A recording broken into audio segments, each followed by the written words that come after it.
Alrighty, we're rolling. So you have a new album dropping in July, Cosmic Dream.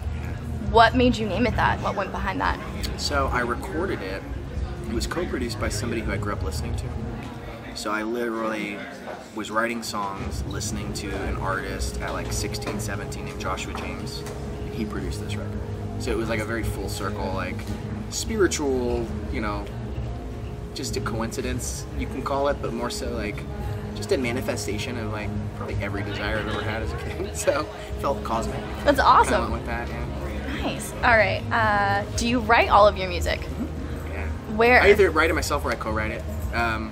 I like to write with other people more than I like to write by myself, because if I'm writing by myself, it always is just sad, and like it usually is more introspective. And if I write with other people, I can kind of get other ideas and kind of bounce off each other. But I write a lot in LA. I write a lot in Nashville. I like to take writing trips, so like I'll go out and like just unplug for a few days and kind of do whatever I can. Super intentional. Yeah, I mean it's hard to, when you're like a singer-songwriter full-time, it's so easy to just stop writing because you know your income is not necessarily consistent.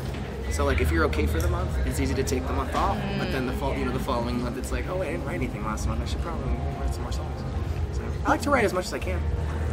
Okay, was there a specific moment for you or a song or anything in your life where you knew that songwriting and performing was your passion? Totally. I was watching Brett Dennen at the Fillmore in 2008, and Angus and Julia Stone opened. And I remember watching that show and just being like, I want to do that. That was one of those shows I just was like, holy crap, I need to do this. Who were you at the show with? I was with a girl from high school who I always really wanted to be my girlfriend, but she never wanted to be my girlfriend. And I broke my heart. And then she ended up making out with my friend. Oh, It's okay. I'm sorry I asked about that.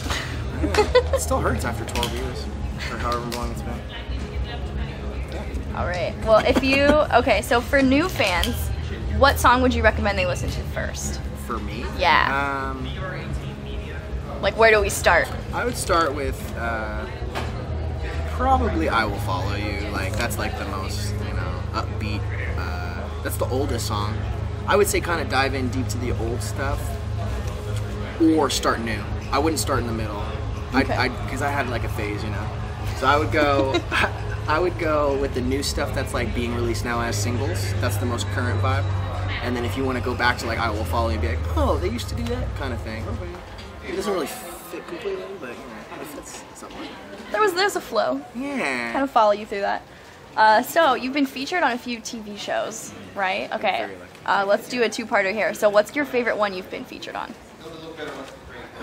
Probably, I mean, that About a Boy placement that happened in 2014 was probably like the most, I don't know, just personally, like I just thought it was really cool. But I mean, I guess I haven't really had a placement in a show that I really like. My girlfriend likes Riverdale, and so I had a song in Riverdale, so that was cool. I wish I had known, I didn't really like the show as much, but I don't really know. I'd say Riverdale or like Bates Motel, but I really like Bates Motel. Yeah. Otherwise, yeah, I'm just grateful to have my songs in shows. Yeah, second part of that question, is there anything you would just want to be featured on? Yeah. You know, it used to be The Walking Dead. Oh, yeah. That was like probably like 5 years ago, or 3-4 years ago. I'd say now, or even more so Breaking Bad. That was what I was like, Breaking Bad. Or now Better Call Saul would be cool. But I don't know, my favorite shows, I'd more so would like to be featured in a TV show performing.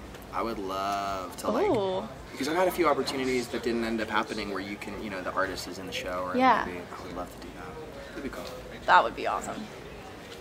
If I could. And so you've been to BottleRock before as a fan.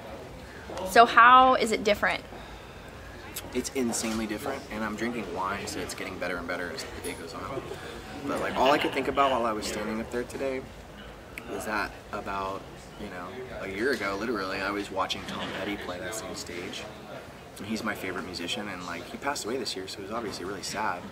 He passed away, I think, before we booked this festival. And so when we found out that we were playing, it just feels very full circle. I'm really excited to be here. It just feels like life is, I don't know, I'm just grateful. Things feel good. The real cosmic dream. It's the wine, but you know, life is that good. too.